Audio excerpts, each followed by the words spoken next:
everyone. We're live now on YouTube, Facebook, and Maldon Radio. I'm Joe. And I'm Jordan.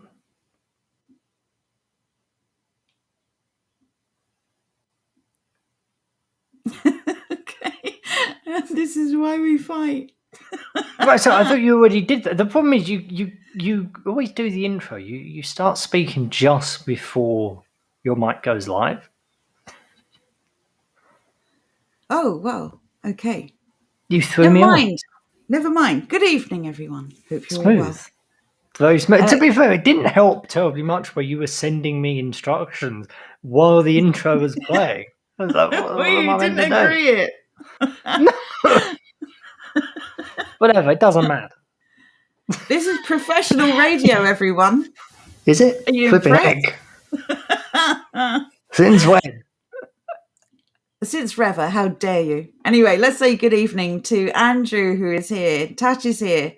Sir Francis is here. Philomena is here. Fearless Bear. Jerry Delaney. Who else have we got? Barn Door.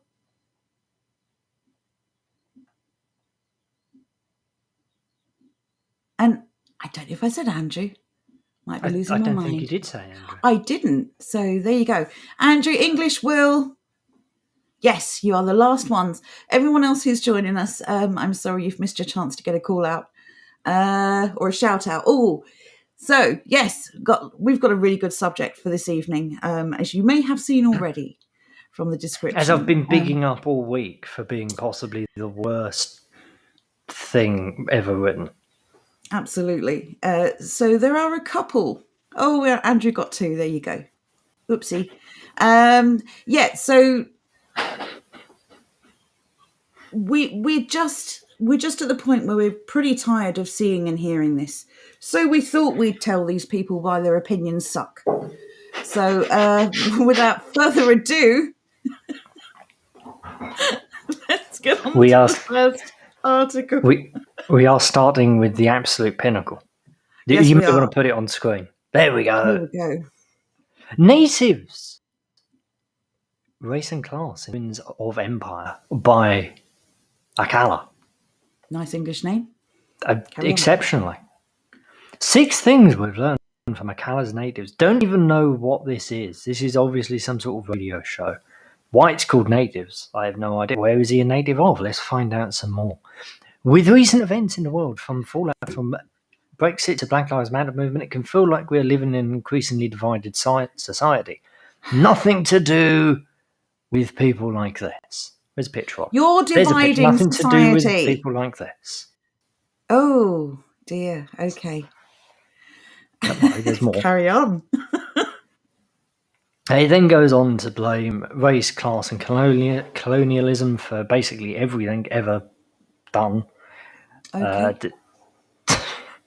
There you go. Britain was not the first nation to abolish slavery. This is one of those really things. May not have been the first nation, but the nation you use as an example is a really bad one, mate. Many of us read about that one. Many of us have heard about William Wilberforce. What a fantastic name! It is. It's very English. The English politician who led an end to Britain's involvement in the transatlantic slave trade. But Akala asks, did Wilberforce do it all by himself? No, he didn't. What he did, leveraged the debt of future generations, which we only recently finished paying off. So no. Was Britain the first nation to abolish slavery, and Africans queuing up on the shores of the Atlantic to sell their own children to the highest bidder? No, no, and no. Interesting there. Even if he is correct about Britain being the first, notice how he sticks the other absolute fact in there so that he can also deny it. Which part? That Africans were queuing up? Well, I wouldn't say they were queuing up. Who knows? But they were selling their own children. They were selling their own people. Unlike other... if I remember... before. Unlike the Barbary pirates, they were literally... We were buying slaves, or slave owners were buying slaves. They weren't taking people and making them slaves. These people were already slaves and they were buying them. No, apparently we were just running around the Congo with a net and catching them like fish. I would have said Anyway, like butterflies, but yeah, okay, yeah, but fair enough. that's the stereotype. Just hunting them down and trapping, putting them in a cage like the child catcher. Ridiculous. Like something out of what's the name of that cartoon with Nigel? The Thornberrys. Oh God, here we go. Here's your favourite cartoon ever. No. My favourite is either Scooby-Doo or Looney Tunes. I'm never sure. Anyway, tales of revolutions. Attempts at genocide and European military disasters have largely been lost from public consciousness. As it turns out, the 1807 Act, which abolishes the slave trade, but not ownership throughout the British Empire, came 3 years after Haiti declared itself independent in 1804. It was the first and only successful slave revolution in human history. Apparently, this man heard anything of Spartacus. Pretty certain that was successful. This is historical revisionism again. This is a victimized fantasy, or fantastical victimization. I'm not sure which. When things are so dark and so dismal, you have to make stuff up, don't you? It was the first and only successful, as we just covered. Haiti abolished the slave trade immediately upon independence, 30 years before Britain would do so, and became the first state in the world to outlaw racism in its constitution. It did also rape and murder every white person on the island, and then just sank into what Haiti is today. Haiti today is exactly what it was then. It's remarkable. You can't say that because white people are bad. It doesn't matter what's done to them; they're just bad. Apparently, Daffy says Haiti's gone downhill since the glory days of Papa Doc. Haiti's gone downhill since the glory days of 1803, I think. Racism is just bad people. Oh, sorry, we've done bashing Haiti. I feel sorry for it. It's like punching down. Just on that point, Andrew says they even killed the mixed race people after they killed after they killed all of the whites. Indeed. Like, of all examples to use, Haiti is not it. Haiti is awful and always has been. Surely this is just another example of people being unaware of history. Yes, this is a prime example of that. Okay, let's get on to point 2 because there's lots to get through. It's not just about bad people. By many counts, I can't say this geezer's name. I keep wanting to say Alaska. Yeah, well, no, it's Akala. Akala. That's very strange. Okay, I'll accept Akala. He is a self-employed entrepreneur, an independent artist, and travelled widely. Blah blah blah. Nobody cares. Trust me. Wow.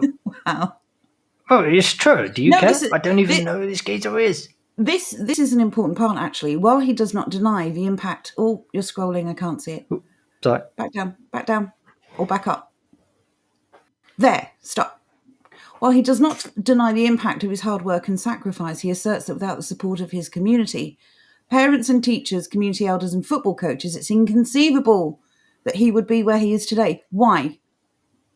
Many, many, many dark-skinned people are successful. Why are you special? Why could you only have achieved success with all of that support? Many others have done it with none. In another time and space, he says, is it bad? Is it bad that he's saying he's gotten to where he is because of his community around him? I don't really think it is. Well, where's your confidence in yourself? Did you not feel that you could achieve these things because of your own hard work? He says in another time and space, someone born into my socioeconomic bracket would have had to drop out of school and work to help feed the family. Someone born into your socioeconomic bracket. You're saying someone. Do you mean other black people or do you mean all people? Also, by saying in another time and space, you're kind of You're basically saying in a completely different reality where nothing is the same. Somebody born into my exact same situation would have had to drop out of school. Like, irrelevant once again.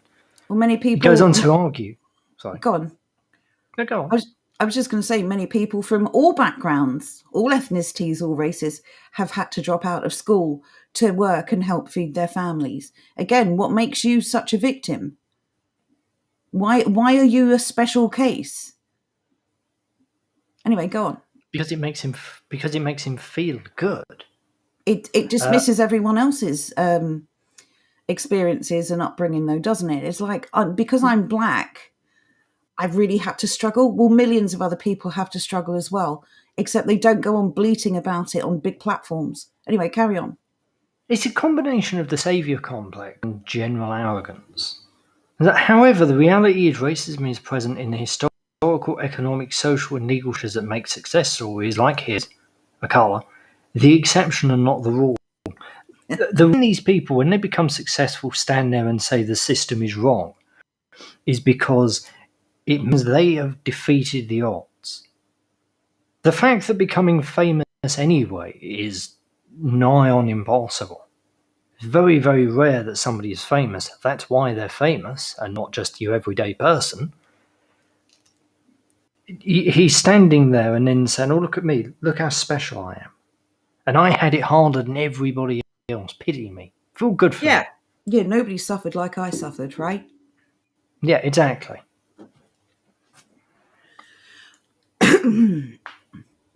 So he goes on to say, at 5 years old, Akala had received his first racist insult and had already begun to internalise negative ideas about being black. Example? No? Okay. Racist insult leaves you feeling dirty even at 5 years old. We already know on some level that, in this society at least, we are indeed lesser citizens with all the baggage of radicalised history following us like ghost about our days. Oh, you totally butchered that. It was the baggage of racialised history following us about our days. I did wonder. Yeah. Even at 5 years old, right? So you know on some level that in this society you're lesser citizens. It's because you've forced yourself into someone else's society, and you know, and everyone else knows deep down that you have done this. You forced yourself into someone else's homeland. You said, accept me, accept everything I care about, and I'm going to constantly barrage you with going on about this without any end in sight, and if you dare to complain, I'm going to call you a racist. That's reading between the lines of what he said. Why do you feel dirty about being black? Because somebody made a nasty comment. What does that say about you? You're incredibly weak-willed, I would imagine. While at school, he was to worship slave traders and imperialists. No, nobody was taught to worship. Come on.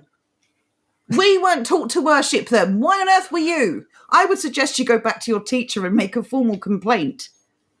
Utter BS. Carry on. See, maybe if I went to this geezer's school, I would have been more interested. Well, if we were forced to idolise slave traders, things might be different in this country now. But the reality is that's nonsense. Would we be pulling down slave traders? But they're not even frigging slave traders. What was Cecil Rhodes? It was just a bit of a bellend, wasn't he? He was just someone who kind of spoke off the cuff, wasn't he? He likened certain people to certain animals and said they were basically I don't know much about him. Looking after themselves. The only thing I know about him is he built a railroad, and that was it. Yeah, but you must dismiss any good deeds he did because he once said something someone doesn't like. That's how this works. You can't be mean. Harmony says, by the age of 5, he realises his parents have chosen to bring him up in the wrong country. It's beginning to look this way, isn't it? Because honestly, if you read between the lines of every little whinge and whine that these people engage in, it's the same thing every time. I force myself on you. Why don't you like me? Try being likable. Anyway, back to the article. Go on. He then goes on about an arson attack. Fair enough. 20,000 people, mostly Black Britons. Bit of an oxymoron, but fair enough. Marched on Parliament, chanting, "Blood a go run if justice na come." That's one reason why we're tired of you. Honestly, you're in England, speak English. Okay, carry on. I was just thinking, it's like, how do we get what we want? I know, let's threaten more violent. Wonderful stuff. Well, and the final point, no, it's not the final point. Flipping out, this just keeps going on. I thought it was like a tie. we're definitely Apparently, covering. no. We're It's definitely 6. We got a covering point bonus. 5. We got a bonus fact coming up at point 6. The Windrush generation were British. Oh, were they? Apparently. So they were ethnically English, Irish, or Scots? English, Welsh, or Scots? I don't think so. I like what Ben Muir said. Try leaving. No one's forcing you to stay, by the way, if you hate this country that's given you so much. You know where the door is. No, the Windrush generation were not British. They were owned by the British, if you're going to be specific. But isn't it really weird and interesting how one moment they're complaining, "Oh, you treated us like cattle. You owned us." And then the next minute, we are British. It's like, okay. Well, I'm sorry. Are you saying our ownership is so complete that even today you are still owned? What did I say when we first discussed this? If I get a dog and I own it, does it become human? That's what we're talking about here. Although that's probably a bit nasty now I think about it. But anyway, these reparations to the Windrush generation, if they're British, then they don't deserve any money, right, Akala? Yeah. No reparations for them. They're British, right? But he's not full British. He's half British. Oh, well then the half of him that's not British should get the hell out of Britain then. He then goes on to say they were literally British citizens, which is completely untrue. They were not British citizens. No. They were British subjects. Hence why the word subject exists. Yes, and colonists, because we colonised that country. Clues in the name. Do you know what else is rather interesting? They go on about how they don't often say, you know what, we weren't here in the Caribbean, we was back in Ghana. Let's go back there. They don't say, oh, let's abandon the Caribbean, let's give it back to the native. I can't remember the name of the biggest tribe there, but yeah, they don't say let's give it back to the natives. No, because only Europeans generally have cucked enough to agree that they have to pay for the crimes of people they've never met, never knew, and aren't related to. You try pulling this stuff on any other nation outside of a European one, and they'll tell you where to get off. Exactly. This was conquest. This was might makes right. This was better equipment, more people, more soldiers. You lost, or you surrendered. This may be embarrassing, humiliating for you, but you need to suck it up and accept that the past is the past. Oh God. Okay, right. This is where this part it gets worse somehow. However, the motherland largely met them with hostility. Many white Britons saw the Windrush generation as intruders, immigrants who threatened their job security and way of life. Interesting, he's pointing out white Britons. What he actually means is Britons, but anyway. Yes, but he's also engaging in that deception that many do, where we are the government and the government represents our views and our desires. As people in the chat have said this evening, we were never asked. Nobody was consulted about this. The public were not asked their opinion on this. And as has also been pointed out, we were sending many, many, many families away from Britain to Australia. And then suddenly the official party line was, oh, we don't have enough European men or British men to rebuild Britain. We have to get them back from somewhere. And we, instead of bringing the Australians, immigrants home, we've brought people in from another country. We didn't need them. They didn't build Britain. We built Britain, our ancestors built Britain. And yes, they were forced onto us. And yes, they came into our home and they have done nothing but whine and complain and seek entitlement ever since they arrived. If you want to be accepted by actual British people, then stop complaining, stop being entitled, and stop taking the mick out of us. You don't respect our life, you don't respect our country, our traditions, or our culture, and yet you demand that we respect yours. Tired of it. Absolutely tired of this. Anyway, carry on. Thank you. Sorry. He then goes on to say, never mind that Britain has a German royal family, a Norman ruling elite, a Greek patron saint, a Roman/Middle Eastern religion, Indian food as its national cuisine, No, an Arabic Indian numeral system, a Latin alphabet, and an identity predicated on multi-ethnic globe-spanning empire. oh no. There's so much to pick apart here. It's like the Britain-German royal family, irrelevant. Like a family that is the head of state, irrelevant. Essentially, powerless puppets, nothing to us. They don't, It's not just represent the average British family, do they? It's not just that, but if you look at most royal families, the royal family does not actually come from that family. This is Like this is the European Carlings- royalty. We had no choice. Yeah, exactly. It's Well, not it's not like just that, but the it's like we Carlings. said, yeah, give us a German royal family. We want the German one. Don't forget the British ones. We want the German one. We didn't ask for it. And again, we were never asked. We were told this is how it was going to be. This doesn't make your point correct. That we treated you like intruders, but we've totally embraced other people from other nations. That's not the case at all. In some things, we had no choice.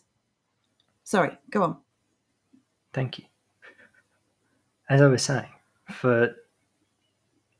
I think about 600 odd years, the Carlins were the royal family for most of Europe, even though they were different nations and they were very, very German. They were the kings of Italy and Spain, and well, not Spain. They were the kings of the various kingdoms in Iberia at that time. So that argument just falls flat. A Norman ruling elite. Interestingly, the Normans, not French. So throwing that actually kind of makes no sense whatsoever, because the Normans were they were Norse. The word Norman literally means Northman. The same as Norse, means the exact same thing. That's where they were from.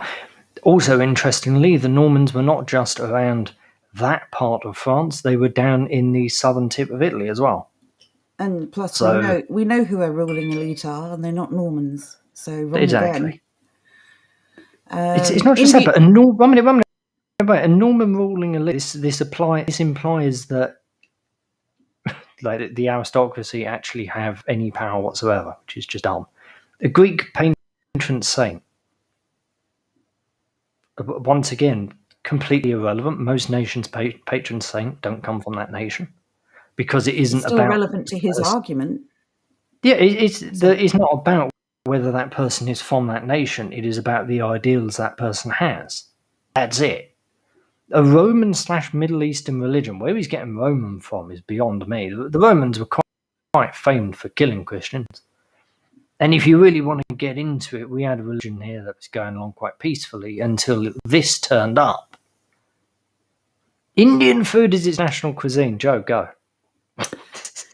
Don't even start me on this. This curry nonsense is about as effective as the Muhammad baby name thing. This is utter rubbish. Okay, the curry that we have in England, first of all, was made in England for the English. They then complain about this fact. They then complain when we take their sort of food and we make it into something we like. Like, do you remember a couple of years ago when Jamie Oliver got the mick taken out of him because he did his own variant on like beans and rice or whatever? No, it was like peri sauce or something. It was whatever it something was, Jamaican. I remember it being something that actually looked pretty damn decent, to be fair. Yeah, Nothing wrong with it. And because it wasn't traditional by these people's standards, they were complaining. Yes. Anyway, carry on. Food, go. So, yeah, so utter rubbish. And the reality is the food that you eat does not make a nation. The people make a nation. And once again, there are many things that are outside of our control. We eat what's available, and we eat the things that we like, and we don't eat the things we don't like. None of these points that he has made have any bearing on the fact that these people were brought into our country at a time when people were being taken out of our country. They were actually replaced. There is no way you can deny when we've sent millions of people to one country and brought in millions of people from another, that is a replacement agenda. There is no way you can deny that. You are literally replacing one part of the population with another. Again, we had no choice. This was all very manipulated and all very coerced, and it was part of an agenda. And none of the arguments he gives following this stand against the fact that it is what it is. You're not British if you are from the West Indies. It doesn't matter how British you think you are. The British are a very distinct ethnic group made up of the English, the Welsh, and the Scots. I'm not going to include all the subgroups. Everyone knows who I mean. So I'm really Those tired of damn this. Cornish. Yes, it's always there's almost always someone says, "What about the Cornish?" Yes, just assume I'm including them. Made in Cornwall. Yes, but genuinely, I'm so tired of this argument. These people are British when it's convenient, and they're not when it's not. When it comes to getting their hands on our money, I feel like the British taxpayer is literally funding the world at this point. Well, we are. Look at how they bloody well act when we try to cut the aid budget by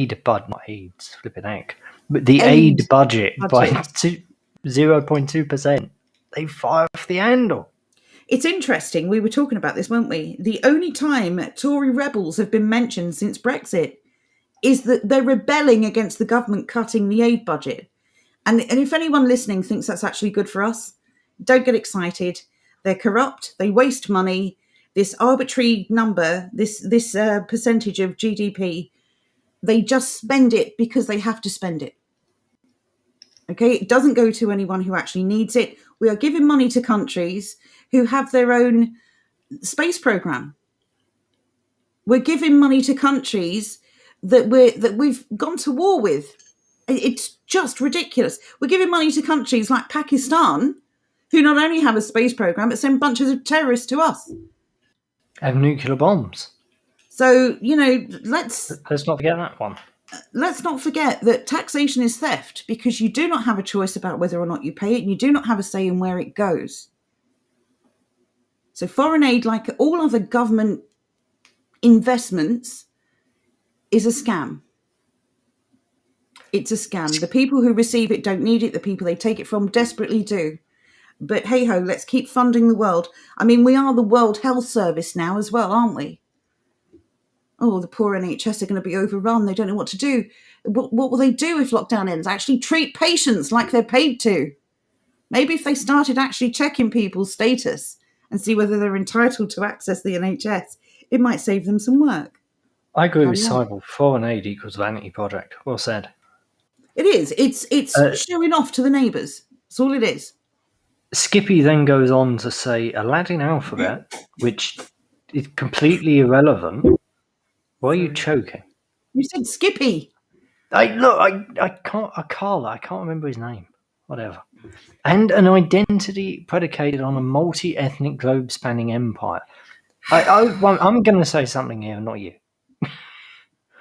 The identity that we have based upon this globe-spanning empire is the fact that we annihilated every army and navy we came across. That's what it's based upon. It's based upon the conquest and the thrill of adventure. It's not based upon the fact that we liked where we ended up. Actually, to be honest, typically we hated where we ended up, and we then made it better. A prime example of this is places like South Africa, India. We weren't a massive fan of India, and we improved it with things like railroads. So in the summer, when it was hot down south, we could go up into the mountains in the north and live in relative comfort. But yeah, by and large, it has nothing to do with multi-ethnic. It's entirely to do with the fact that our ancestors were warriors, the likes of which never been seen before.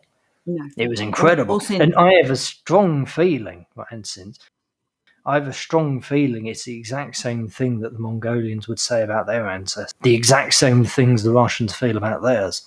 Like, bloody hell, the Russians, you look at what they did. They went from being relatively small and compact, the Russian people, to screaming across the entire bloody continent, a third of the world, in the space of 200 years. Absolutely amazing. One for our ancestors. Well said, Barndor. Well, as Dragon Energy says, Rhodesia's a perfect example. We went there, we made it better, we left, and it went back to, I don't know, voodoo and dancing with chickens' heads. Don't be racist. That is Madagascar, where they now dance with the dead and have the Black Plague. I don't care. I don't care where you live, and I don't care where you come from. Why don't everyone just focus on their own ancestral homeland? I mean, they're talking about this fight for equality and justice. You've come to our home to fight for these things. Yeah, go to your homeland and have equality and justice.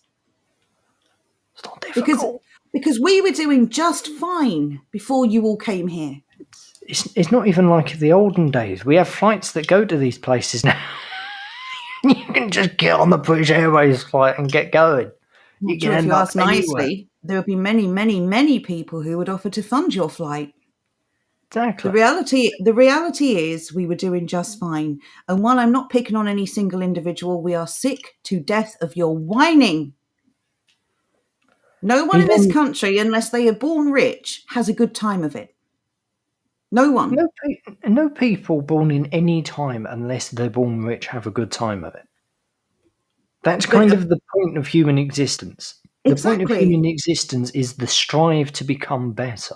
It's not, let's try and maintain where I am. It is constantly pushing the edge and trying to make things as good as you possibly can.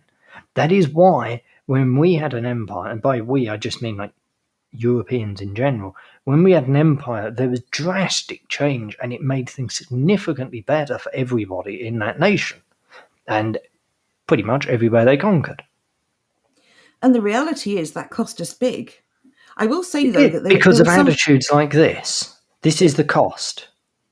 There was something so cowardly and despicable in raising yourself up on other people's misery. Mm-hmm. Because this is all you people do. We don't sit here crying, oh, well, we're being held down because of black people or some other group. We pull ourselves up and we get on with things because we're not a bunch of baby whiners. Get off your backside, work hard, be proud of your achievements, or stop whining. Sorry, go on. How much do the Bulgarians complain about how the Ottomans treated them? They don't. No one's complaining, or at least people are only complaining in countries where there's obviously going to be issues of division because people like this will never stop whining about things that occurred before many of us were born.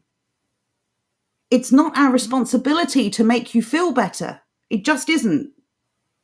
And we are tired of being expected to do this. I'm bored of his article.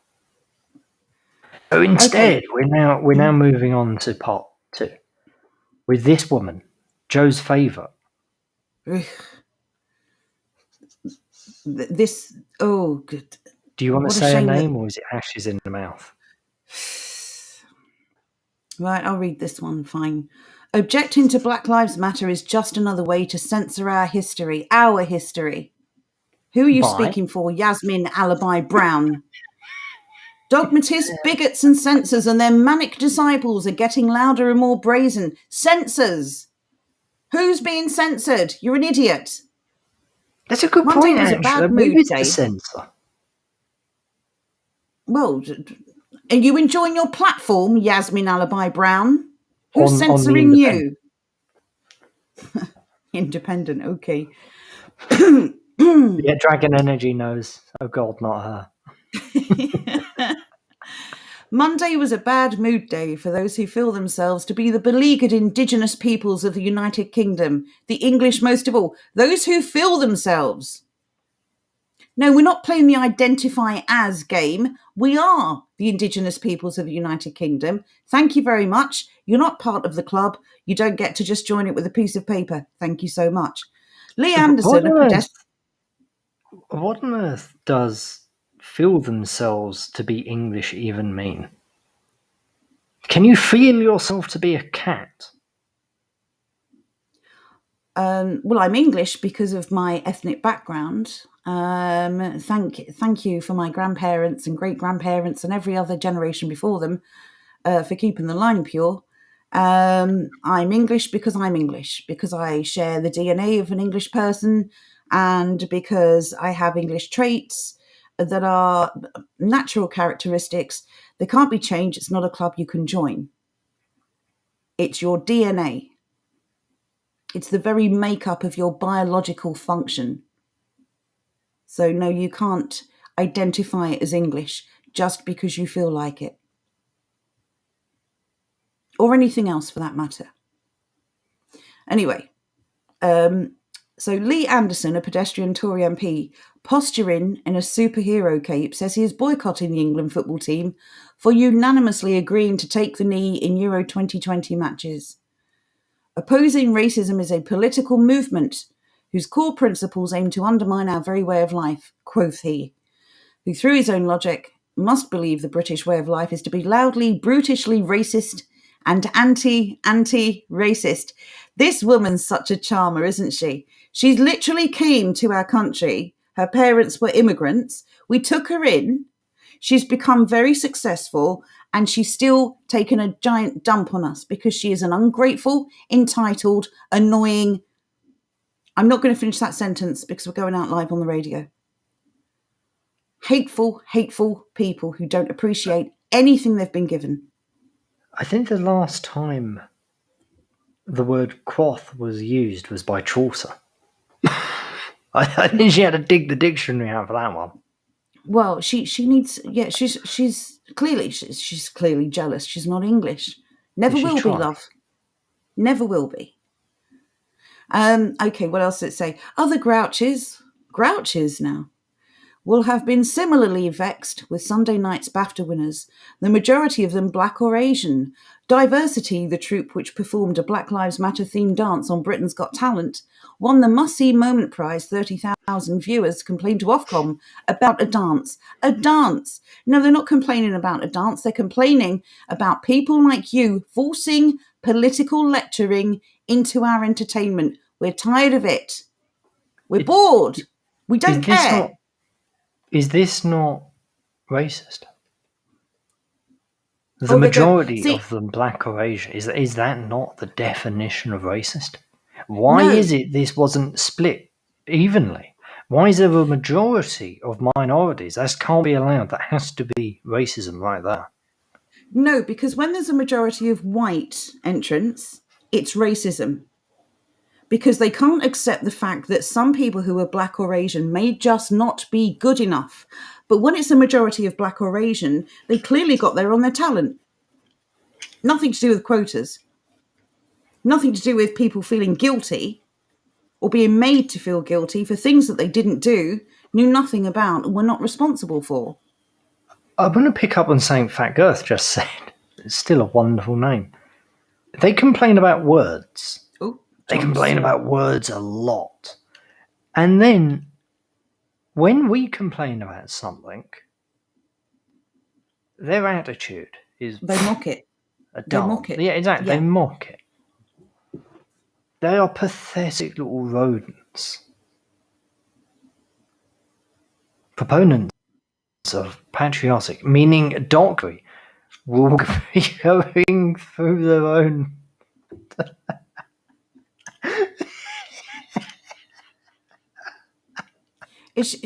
Patriotic history is doctored. I mean, history has been doctored, but not in our favour. I was about to say, is this really a can of worms they want to open? We'll be going through their own paroxysms. She thinks that we're going to have aneurysms because somebody is talking about something that white people did. We're not as triggered as you, love. We're just tired and bored with your arguments. You're here because of our generosity, and you're just taking a giant dump on our carpet. And guess what? We're fed up with it, and we're fed up with you. I would like to The point black, out proponents of patriotic, meaning doctored history, this coming from the people that constantly point towards the one black man they found in Liverpool back in the 1890s and say, oh, look, there were loads of them running around the place. You were falling over them. You were wandering around Coventry just falling over them from Africa. You were back in the 1700s. And it's just the race system of current day existence, which means you don't see them. These are the people who point to things like the biotrapestry, and they see that one of the people there is black, and they're like, oh, there you go, proof. There were loads of them. It's like, no, mate. They took a picture of that person, or they painted them because it was a bloody rarity, and they're like, look at this. We actually had one of them here once, lads. Exactly. If these people were so commonplace, they wouldn't stand out and they would be unremarkable. The fact that these people exist in portraiture from wherever, however far you go back, is because they were such a rare find. People were like, oh, look at this odd weird thing. It's like going to the zoo. It's like seeing an animal you've never seen before. Oh, isn't that weird and exotic and strange? That's literally what this is. Literally what it is. And oh God, these people. Colonel Custard says, I feel completely disconnected from the establishment, legal system, media, entertainment, industry, and government. They all seem to be set against me, my family, and people. Well, yes, they are. Exactly. This Not is why only we are they cannot set allow against ourselves you, to be isolated. Sorry. not only are they set against you, but they actively hate. They actively hate you. Yeah, they're not even pretending. They are there specifically to disadvantage us as much as conceivable. Danford agrees. I think we all agree. Yeah, we all. Everybody is aware that the media is not for us in any capacity. This is not news. Even your average normie must be sitting there thinking, yeah, this media lark, they're not for us. They may not really be able to break it down into why, but that divide between Brexiteers and Ramonas, the fact that the Ramonas are absolutely convinced that the media were the people who drove the Brexit nonsense. like the BBC, who were being funded by the EU. It's rather amazing, again, that these people, the hypocrisy, the double standards, when an argument goes in our favour, it's nonsense, and when it goes in their favour, we're racist for challenging it. This is what they do. She goes on to say, the new edition will re-inflame traditionalist, nationalist, conservative academics, and are there any? And the chillingly powerful populists, white, black, and Asian, in the current government. Let's talk about that for a moment. Why are there black and Asian people in our government? Hey, I'm all for equal opportunity, but why are there people in our government who don't represent our people? How many white Europeans would you say are in? I don't know why I said white. There's no need for that. How many Europeans are in government in Africa? India? None. South America? Middle East? Can anyone? Well, to be fair, South America, yeah. You know, Argentina exists. Thankfully. Okay. Well, I was thinking more like Brazil. But okay. But even so, this is my point. If your government is supposed to be representative of the people, then there's something inherently wrong with our system. Again, when we looked a week or so ago at the list of Labour MPs, how many of those were representative of the people that they are paid to represent? 0. Well, okay. On the face of it. Well, they're Labour MPs by definition. On the face of it. Well, no MP represents the person who elected them. But there weren't many. Exactly. So, and I'm really tired. Again, this just natural assumption that we should have black and Asian people in our government. Why? We're neither black nor Asian. What Bandora has said. Hey, how'd they get there if we're systematically racist? If the Well, that's system was another racist, argument you they can't wouldn't have. be there. We're all these This is successful black people, like your friend Skippy from the previous article. This is such a racist country. How come he's so successful? Surely, if he's come from the Windrush generation, his grandparents clearly did all right. But we were so racist and hateful. Why did they stay? What? If I moved to a country where I was so obviously unwanted, it would take an enormous amount for me to overcome that and stick around. Why don't these people leave? And all of these complaints about Britain, I'm going to dismiss every single one of them from every single one of you. If you meant what you said, you'd be on a plane out of here. Or, a exactly. dinghy. There's plenty of them. Just go down to Dover. Hey, you'll be glad to know. You'll be glad to know that apparently County Council have decided not to take on any more migrant children. Wonderful. We're safe. Exactly, we're safe. All is good. We can pack up and go home now, lads. Our job is complete. So yeah, if these people are telling the truth, they'd be telling the truth from another country. If they're in Britain, yeah, a good example there. Whenever you have somebody run out of Russia, whenever you have somebody escape Russia, they don't do it from Russia. Sorry, that's completely dumb. It's because Jo spoke over me and she confused me. When you have somebody escape from Russia, they don't they don't stay close to Russia. They go to places like this country, and they go to France and Germany. They go to the US. They don't just rock up into Belarus and start criticising Putin. Why? Yeah, they because don't sit there and say, I hate this Putin's so much, but I'm not going to leave it. I hate it so much, I must stay and change it. Nobody does that. That's unrealistic. That is pretend. That is play acting. If you were genuinely terrified of all the bad stuff that's going on in the country, you'd leave first, then you would complain. If you were actually afraid for your safety, you would leave. How dare these people? How dare they? They're biting the hand that feeds them, literally. Cheek of it.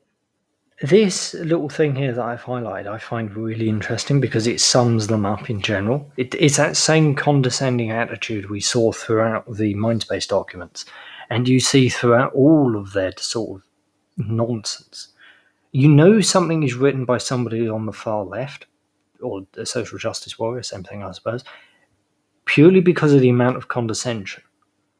Yes. This person has used excessively long words for no real reason. They haven't actually added anything to the article. They're just showing off. And then towards the end, they've thrown a little insult our way. Olius Sogas, I genuinely don't know how to say his name. Olusoga. Olusoga, thank you very much. He got his metaphorical hard hat on while he awaits the decriers, including some who are highly educated, implying that the majority of people are thick, and it's only a certain section of them who are highly educated, but even those people are thick. So what does Yasmin think?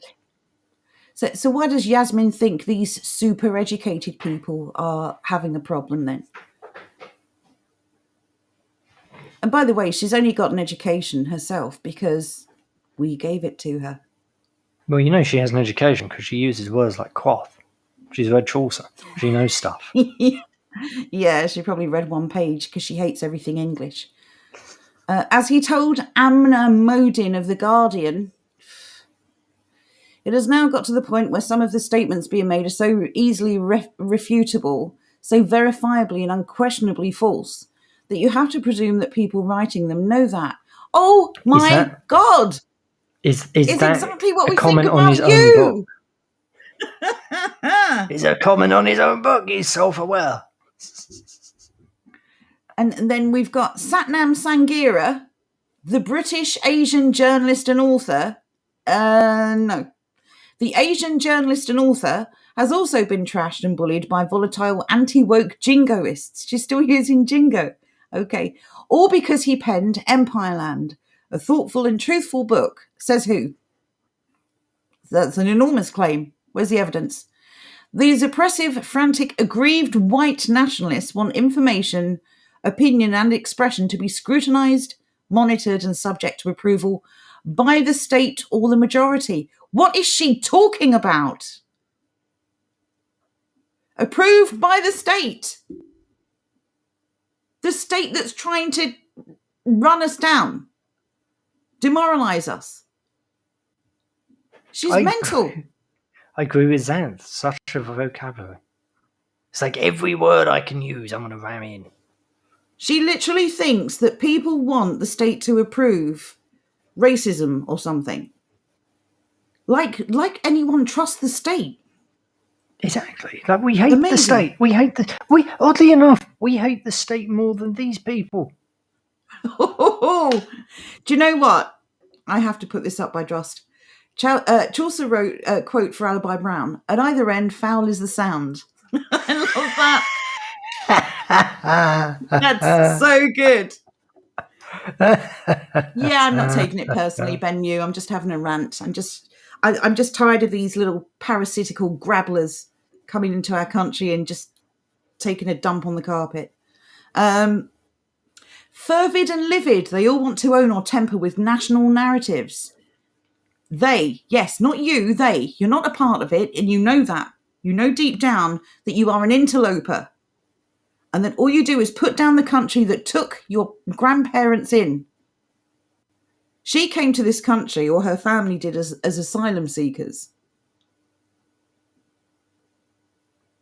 And now she's biting the hand that feeds her. I don't want to read the rest of this woman's vile rubbish. No, I think we're done with this. Culture control is even more pernicious. Once again, interesting considering we're typically the people who don't like control. Flipping heck, where the hell did it go? I accidentally clicked off the page. I'm having a fit here, leave me alone. A few years ago, I made a radio program about the top male stars in Bollywood, all of them of Muslim heritage. I still get irate missives about how the program proved I was prejudiced against Hindus. It's kind of weird. Maybe. Thank you. It's kind of weird. Maybe people don't like being told what their name is by people who are of their nation. Maybe it just upsets people. It's basically like some stranger coming up to you and telling you how to raise your children. It's cheeky, and entitled, and completely unacceptable. And I think the sooner people like this understand that we find this unacceptable and insulting, the sooner this will stop. We're not playing your games anymore. We don't care about your opinion of us, and you shouldn't care about our opinion of you. You come into our country, here we are.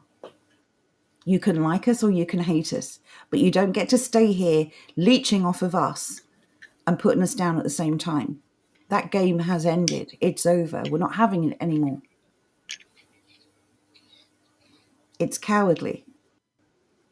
It's cowardly to self-victimize while you are taking from others. All of these successful people are only successful because of us. Because people like us gave them platforms and support, and we built things like universities and colleges where they could get an education. And look what education does for you, by the way. The ability to read and write, notwithstanding, when you go this far, this is inculcation. This is what they are teaching children in universities, to hate themselves. Absolutely hate themselves. And they're teaching everyone else to hate us too. I'm sorry, they hate us because they ain't us. It's that simple. This is pure jealousy. This is envy. Instead of trying to raise themselves up to be better, they need to drag us down because they simply can't compete. It's okay to be proud of who you are, where you're from, who your ancestors were. It's a shame everyone doesn't engage in this, because I think the world would be a better place. Just because some people have no self-respect or pride doesn't mean we should lose ours. Carry on. Thank you. Do we all agree that their opinions sucked? Yes, let's have a one in the chat. What was this a good call? Did their opinions suck? Did we nail it? Were we correct? Or by we, I mean I. Was I correct in bigging this up as one of the worst articles ever written? I was mainly talking about the first one, but I knew the second one was absolutely horrific as well. Can I just say, There's a lot of ones. I just want to make a last statement about this kind of narrative that we're listening to. These people are imbeciles, and I'll tell you why. Because while they keep causing division, they're ignoring. This is truly cowardly what they're doing. They're standing for things that don't necessarily exist. They're fighting things that don't necessarily exist. They are victimizing themselves so they never have to take responsibility for the utter failures that most of them are. And they are ignoring the elephant in the room. We are fighting for freedom from tyranny. And these people are fighting for the ability to teach critical race theory in colleges. Mm-hmm. Shame on them. Go and whine somewhere else. We're tired of it. We're done with you. If you want to embrace everything we've provided and show a bit of gratitude and just be friendly and respectful, no problem. You're going to keep whining like a bunch of babies. We're done. We're done. You can't. It is It's remarkable stupid. how even in the face of massive, massive problems, they are just sitting and complaining. It really is its own level of pathetic behaviour. Like, we've got serious problems going on. Yes. Why are you just sitting there whining about stuff that just doesn't matter? Stuff that, let's face somebody it, hurt my feelings with mean words. Whoop-de-doo. stuff that by all accounts has improved. The number of successful non-Brits in this country is evidence that things have improved. Mm-hmm. It's never going to be good enough, is it? You're never going to be satisfied. You want everything we have. You just don't want us to have it either. And we're not giving it up because it's ours. It's our birthright. We're going to protect it, and we're going to protect our freedoms. And that's another thing you'll never take from us. Britain never shall be slaves. There's a reason it's a classic. We're not built for slavery. We're built for innovation. We strive. We create. We overcome. That's what we do. Anyway, on that note, we're going to say have a very good evening. Thank you so much for joining us. It's always a pleasure talking to you. Hope you've enjoyed the stream. Give us a like if you haven't already. Feel free to share it if you haven't already. And yes, we will talk to you. I think we're going to be doing more of these. Oh, yes. This has been a good format. Does everyone like this, by the way? This Your Opinion Sucks, where we just take sucky opinions and just slap them down. So we're back on Tuesday. Tuesday is going to be Let's Talk About. It's a live show. We will see you then. Have a wonderful evening. Have a great weekend. And we'll talk to you soon. Indeed. Bye for now. Bye-bye.